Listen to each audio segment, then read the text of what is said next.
Salut chers abonnés de la chaîne, cliquez pour gagner, j'espère que vous allez très bien. Alors dans cette vidéo, nous allons parler, je vais vous expliquer si réellement nous sommes dans une tendance haussière ou baissière. Donc si c'est la fin ou le début du bourron. Ceux qui ne comprennent pas ce terme, je vais vous expliquer cela dans cette vidéo. Alors restez du début jusqu'à la fin pour comprendre si c'est vraiment le début, c'est pas moi, c'est le début d'une montée dans les cryptos ou c'est la fin du début de cette montée. Alors, si tu n'es pas encore abonné à cette chaîne, abonne-toi rapidement, active la cloche de notification pour ne rater aucune de nos vidéos.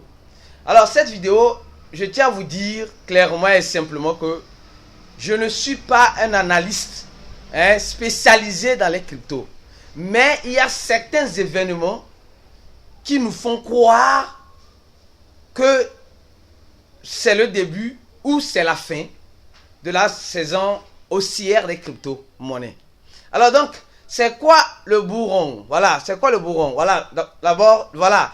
Le bourron est un terme utilisé pour désigner une période dans laquelle la demande en bourse est supérieure à l'offre. Je ne sais pas si vous comprenez. Donc, ça dit qu'il y a beaucoup de personnes qui demandent, qui veulent acheter ces actifs-là. Donc, c'est le moment où, quand plusieurs personnes achètent un produit, alors le produit monte. Vous êtes d'accord avec moi?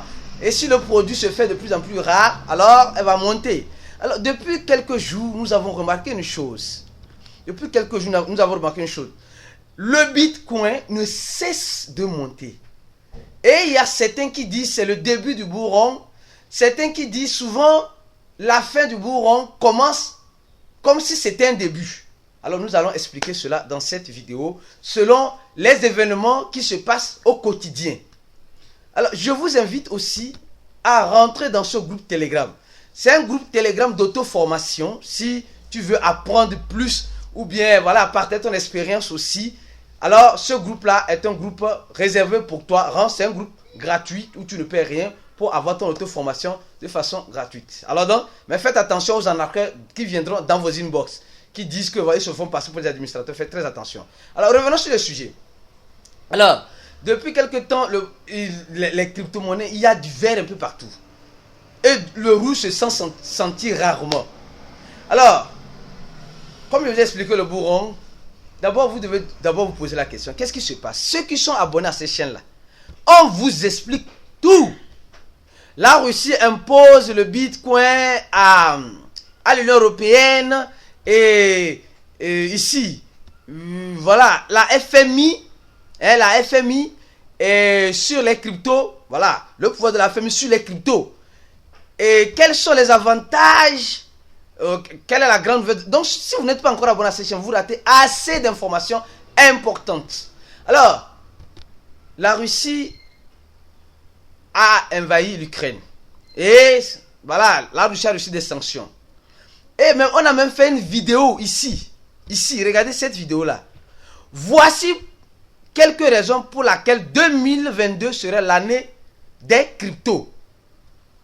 Uber qui accepte les cryptos. L'Inde qui légalise pour voilà, avoir son dû sur les impôts. Voilà.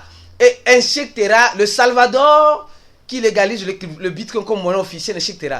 Alors donc, aujourd'hui, nous sommes face à un problème, à une crise. Et dans la crise, il y a des actifs qui sont souvent valorisés. J'ai expliqué ça dans mes vidéos précédentes. Si vous n'avez pas regardé, allez regarder mes anciennes vidéos, abonnez-vous à la chaîne. Alors donc, dans la crise, il y a des actifs qui attendent juste être, moi je les appelle les actifs de la crise. L'or, le diamant, les métaux précieux et maintenant le Bitcoin. Pour fuir les sanctions, tranquille. Alors donc, aujourd'hui, nous voyons que la Russie et certains pays qui souffrent des sanctions ou qui ont une économie très faible veulent adopter les cryptos. Nous avons remarqué aussi que les grosses structures, les grosses entreprises sont en train d'investir en crypto. Nous sommes en train de remarquer que le monde de la crypto est en train de, je sais pas, d'entendre parler d'elle. Et récemment même, il y a Macron qui dit qu'il va faire le métaverse, voilà, dans la blockchain de Dogecoin, etc. Donc, il y a tout, c'est pas toutes ces personnes-là, toutes ces organisations-là, tous ces États-là qui s'intéressent au jour le jour aux cryptos. Quand ils s'intéressent, ce que vous devez comprendre, c'est que les cryptos, en soi, quand on parle de crypto, prenez d'abord la première crypto. C'est-à-dire que quand on parle de Dogecoin, de tout le reste, il faut le Bitcoin, la première crypto des cryptos. Donc, c'est lui qui a donné la vie à d'autres. Dans la maman des cryptos. Donc, aujourd'hui, les gens commencent par voir qu'avec le Bitcoin, ils peuvent fuir les sanctions. Et ça commence par devenir intéressant pour certaines personnes. Ils achètent donc la demande ici. Donc la demande en bourse est supérieure à l'offre. Donc il y a très peu de personnes qui sont intéressées à vendre et beaucoup de personnes qui veulent acheter. Ce qui fait automatiquement, ça pousse le Bitcoin. Quand le Bitcoin, ça pousse le Bitcoin vers le haut et les altcoins, les crypto-monnaies alternatives suivront. Mais il y a aussi un souci. Ça, je peux dire, est-ce que c'est le début du bourreau maintenant? Est-ce que c'est la fin? Si c'est la fin, vous avez vu récemment que l'Union européenne est en train de mettre des lois en place pour régulariser ou bien pour limiter les transactions en crypto. Oui. Surtout au niveau des échangeurs centralisés. C'est pourquoi il dit, ici dans cette vidéo, j'ai expliqué le pouvoir de la FMI. Ceux qui regardent cette vidéo comprendront mieux. Alors, et dans cette vidéo, la liberté d'expression. Alors donc, pour dire clairement et simplement, on ne sait pas si c'est le début ou c'est la fin.